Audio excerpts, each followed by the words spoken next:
deepfakes are going to cause the collapse of civilization. False. Welcome back to AsArt with Nick and John. We post 3 videos a week. Hit that subscribe button to stay updated. And for our podcast and other website stuff, please go to asart.space. We have some cool stuff going on there. John, it's the end of the world as we know it, and I feel fine. So I swear Nick was just coaxing me into getting angry. Nick loves that. I have a bad temper. You guys don't see it. I'm always happy when we're talking on he's here. Lying. He's Mr. Jolly Holly. Oh boy, I'm like Disneyland Mickey Mouse all the time. Yeah, but I have quite a temper and things can get me going. But when I just read articles that I think are misleading or, just are looking for clickbait, like I sometimes get a little bit annoyed. And so I feel like Nick was baiting me with this. But so Nick, go ahead and tell us about the article and then we'll talk about our thoughts with it. There was some things they had right, though, in the articles. We got to give them some credit. For sure. Yeah. Yeah, for sure. The guy kind of did his research. Yeah, you can say he did his research, but he just like interviewed one guy. It looked like. But, was it a female or male? I don't remember. No. Who was the author? So whoever the the author was. I mean, I'm not asking for a name. I just mean it could have been a female writing the article as well. I have no idea. Basically, it was based off of The Last Dance. It's the Michael Jordan docu-series that ESPN did, and State Farm. Though there's only like 2 or 3. Sponsors for this video, and State Farm was one of them. And the commercial they did was they got an old news reporter back probably 96, 98, whenever this was taking place for the Bulls, and they deep faked his face to make it look like he was saying like, oh, The Last Dance, they're probably going to make a docu-series about this, and then blah blah blah. They basically framed it around the time period, so it was like, whoa, this guy told the future. And then people were like, it was deepfake, like the whole like mob thing from South Park. There's like, and people going crazy because of deepfakes. So that's where this article's at. And it talks about other like effects it can have with politics, to everyday life, to losing your job, people altering videos. And they mention like the whole pornography like thing industry, too with it and all that movement. Stuff. Yeah. Go for it, John. I mean, so I don't see that. I mean, they mentioned that for sure in the article. They cited that as an example, but at the same time, I mean, that's a paid for advertisement done by a visual effects company. It's not like they got 2 people in a garage. Hey, do a deepfake on this. And they could have, it might not have just been regular deepfake software. It could have been full on CG. I mean, we don't know. I think they have a making of out there, so I'm not sure. So maybe it was, but the main thing is so, and I do want to give credit. The article was well written, obviously, as far as articles and grammar and sentence structure and everything, perfectly written. I just felt like it was slightly deceptive and things like that because they quoted a number of people, but if you look at the article carefully, they mentioned someone's name, they introduced the person and their credentials, which you give credit, but then halfway through the article, 3/4 way through the article, they introduce that person over again and kind of their different achievements worded differently. So it's like they're trying to trick you into thinking these are 2 different credible sources, and yet it's the same person. So it's like that was a trigger for me right away. It's like, okay, so you're either trying to force your point, and then this is the whole title. It was like the collapse of society. I'm like, okay, this is clickbait. So something we're in an entertainment 1984. Show, right? Yes. So something we even struggle with is we will put together a video and we'll say, okay, is this title, is this card, is this clickbait? If it is, we're like, no, that's not what we want to go for. I'm not saying this is what this ought to go for, but a lot of sites, a lot of places. A lot of news articles now are very clickbait. It's almost like they're going for the clicks than the article because they're going to get paid if someone clicks through. Then that means the ads are going to pop up. That means they're getting paid. It doesn't matter what the article says, really. I mean, there's probably some people that really take it, serious, but there's other people that just need the click to get you to click through so they can get paid for the ad, and that's it, basically. And this is like anything. I mean, you talk about the news and what the news prioritizes. Like, that's a big thing as well. So we're not talking about just articles. We're talking about the news. We're talking about, TV coverage and radio coverage. It's like, okay, this is a huge business now. What can you do that's going to get you the awards that they give out for, coverage and things like that? What is the biggest, who's going to be the first to break this news? And so it's like, it's a big business. So it's understandable. And I'm not saying this author did, but it did seem suspect in certain areas. And it's interesting because they were talking about, like you were saying when we were talking a little bit earlier, they're mixing and matching different terms that, like, they said deep fakes and then they go into all this other stuff. So they're talking about still imagery and they're talking about like so what are the different things they talk about that you remember? It was stuff like that. It was just like the imagery to like, because they're just like, oh, we can get an image and it can do a video and it can do I don't know if it mentioned the voice software in that article or not, because there's a voice software. I think I was talking about that. Okay. Yeah. Okay, that's right. That's what you were talking about. Yeah, so one of the things they did talk about in the article, they were talking about basically a face generator where they took there you go. this AI powered, I guess you could say, but it mixes and matches imagery and it generates a new face. The person doesn't really exist. Mm-hmm. But that's not a deep fake. That's a still image. And so if you're fearful about that, all right, you should be fearful of Photoshop too, and maybe someone that can draw really well. It's like, where are you gonna draw the line? Yeah. And then the big thing is deepfake technology and where it is right now. So Nick, I'll go and have you start off with that, and we can kind of go from there. I mean, deepfake technology is not there yet. I mean, you could probably get a better result with the 3D model nowadays. And like, it depends. Like, I've seen some people who have just taken movies like Princess Leia at the end of Rogue One, and then when they've redone The Irishman, right, where it looks almost more convincing using deepfake not software. CG render but deepfake software for the very isolated instances. Yeah, what's that program? I don't know if it's a program, but so China, I know they created I don't know if it's a deepfake or a 3D model, but it's this generic random character. I think it's based off of one of their anchors or whatever, and he tells the news just by text, like typing in text. So there's no more like human news person. It's just a robot. Basically, that's what it is. And it just spouts whatever the Chinese government wants them to spout out. You know what I mean? To push their agenda. Does it look really realistic or no? I mean, the face looks realistic, except for it's just not moving at all. And his lips are just... That's hilarious. But, so I don't know anything about that. So let's go back to deepfakes. Yeah. Just so you know, we've tried doing deepfakes on this channel. We've done a handful now. I mean, we did enough probably to fit on one hand at least. Yeah. But and they've come out pretty well, and we both come from a visual effects background, so it's like, okay, like we're not completely clueless just trying to sit down and figure this out. And they come out pretty decently. But you can see there's some people that just run it through the software, the deepfake software, and it looks terrible. You know what I mean? Yeah. Like, it doesn't have like the final finish. You could tell something's funky's going on with the eyes, and it really takes a lot of time getting the right images or the video footage that you want to morph, or to do the deep fake on the footage and stuff like that. It's really time consuming to do it. It's not just by having connection to the internet. I mean, they made it sound like as long as your computer's connected to Wi-Fi and you have this program, it's like John has a pretty decked out PC that we do the deep fakes on, and it runs like a jet engine for like 5 days straight, and it doesn't even give us perfect results. So it's like, it's not like you can do it on your phone. It's not like Mission Impossible where like he'll be on the phone, he'll be on the phone like videotaping him. Scooby-Doo, mask. Yeah, exactly. It's not like you can do it on a phone and it's like instant, you know. Yeah. So there's still a big process to it. I mean, give it 5-6 years, maybe it'll be like a new feature that's featured on your iPhone.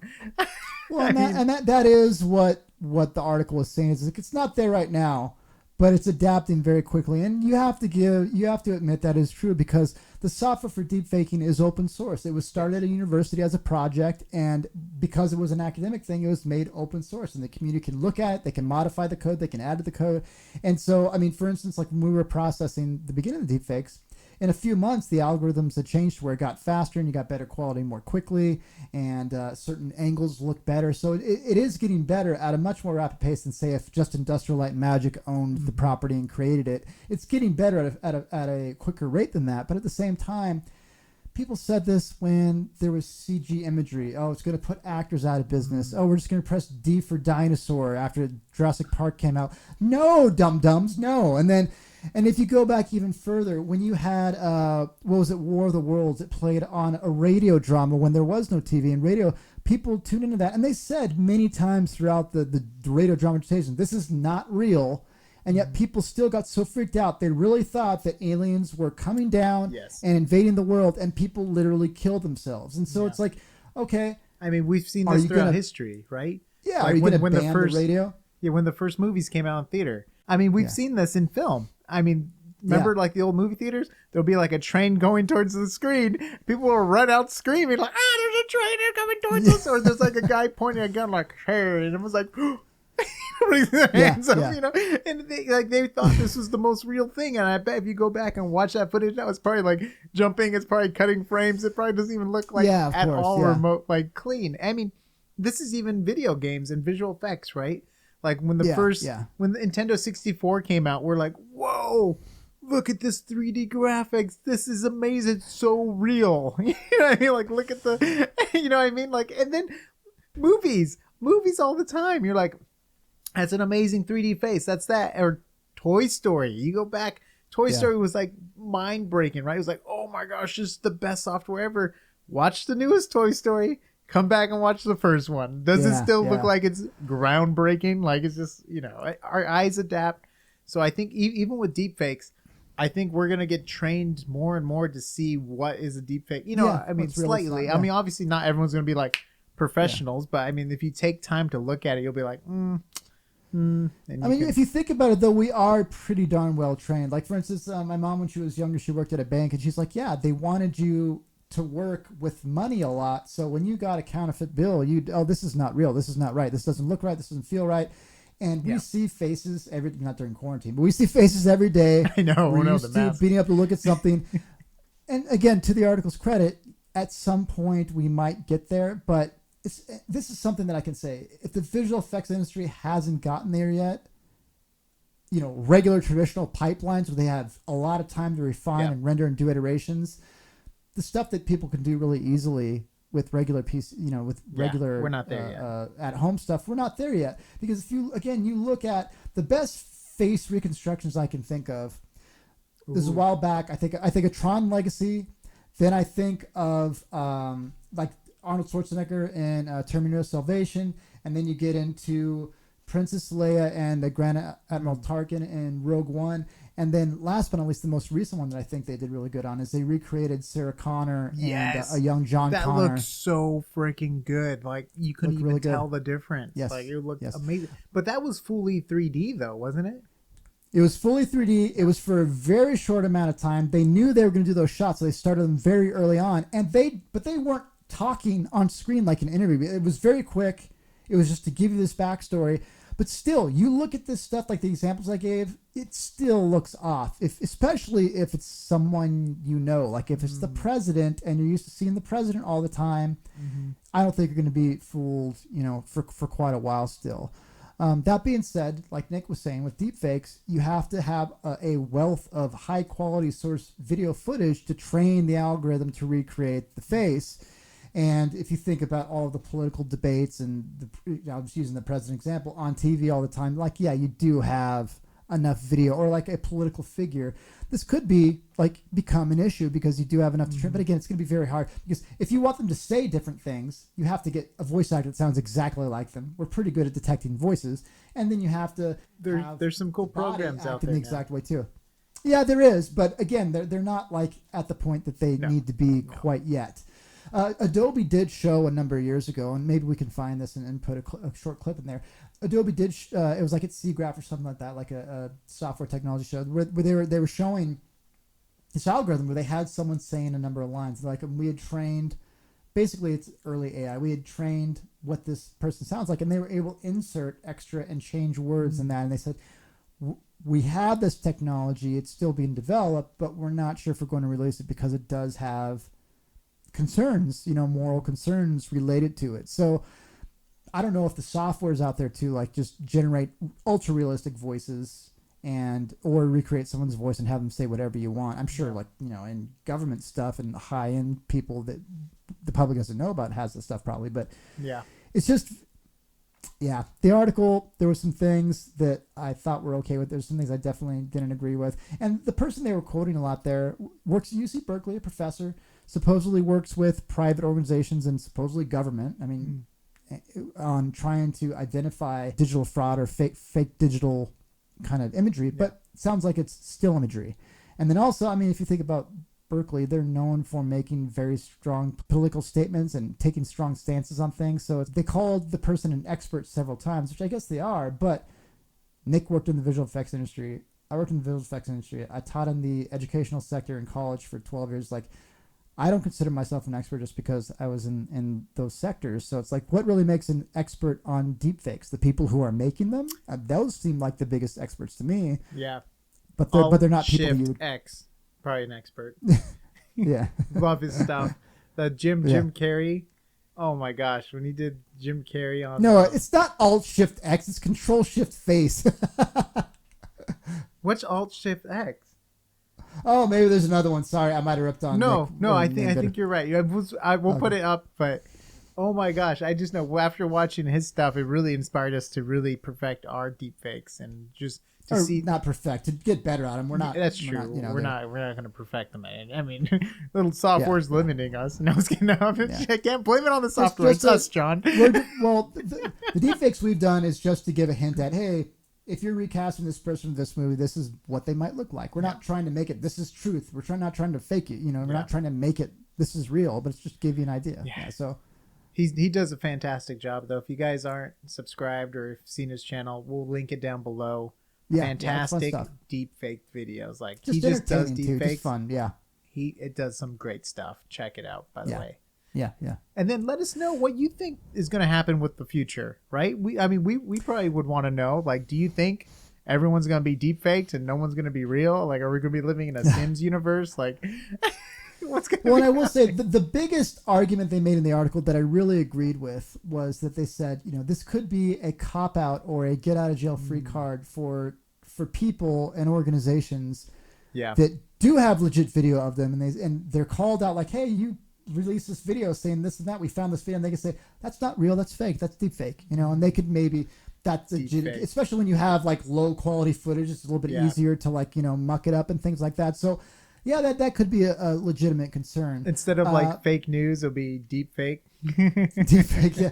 And then, but you know what? Something that I remember at the first college I went to when I was more of a communications major, just talking about advertising. Then I ended up being graphic design. It was a shift in schools and what they prioritized changed a little bit. But and you get, someone can correct me if I'm wrong, but at some point in time on regular TV, we just had a handful of channels. Like the president had a dedicated, secure station that if you tune in the station, you would hear straight from the president when he had to make very important announcements. And so when it comes to security, and what they were saying in the article is we're always one step behind. We're always one step behind. Well, that's the same thing with credit card fraud and identity theft and all that. You're always going to be one step behind, but we're just going to find more secure avenues to do these things. You know what I mean? So do we have, instead of all these different social media channels, do we have one channel that represents, like, this is very secure, this is where this person puts himself out there? Like, I have no idea, but it's like you adapt to it for sure, because, you know, there's so many examples of how this has happened over time. They're kind of doing it now, right? With Facebook, like fact-checking political statements and stuff like that now, and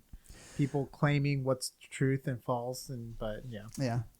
And I would say the other thing that's still, to me, the most dangerous is, and I'm not going to rip on that article that we read anymore, but it's like, you know, if they are wanting, I guess I am, but if you're wanting clicks and you're wanting to make crazy claims, you can write whatever you want. Just because it's on the internet does not mean it's real in any way, shape, or form. I'm not saying there wasn't a lot of good points in that article, but that being said, the written word, you just either have to choose to believe it or not. And you can try and cross-reference it and things like that. But there's been plenty of examples currently and in the past where what you read is very easily passed along like a rumor would. And, you know, at least with video and audio, you can try and determine, does this look fake? Does this sound fake? But with words, you're just trusting, you're hoping you're going to a reliable source. But even reliable sources aren't. I know. I was about to say, like, even if they, like, source someone, where's their source and who did the study? And the internet, it's great because you can share information so fast. I guess the only downside is you just don't know if the information is correct.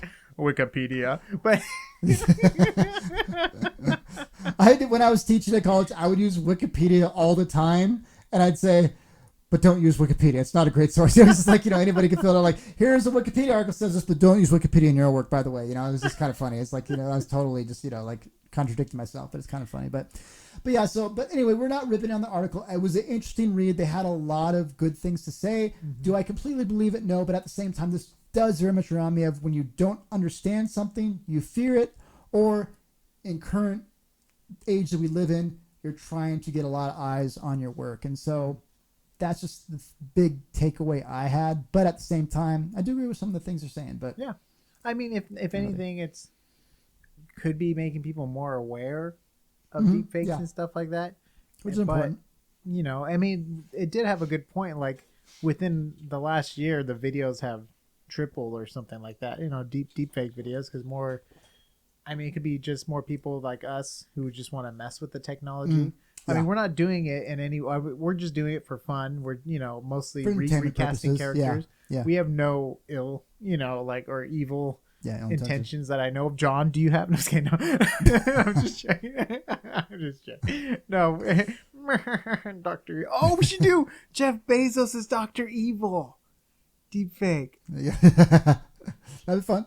Dang, I just thought of that. If you want us to do that, let us know down below if you made it this far in the video. But yeah, good for you.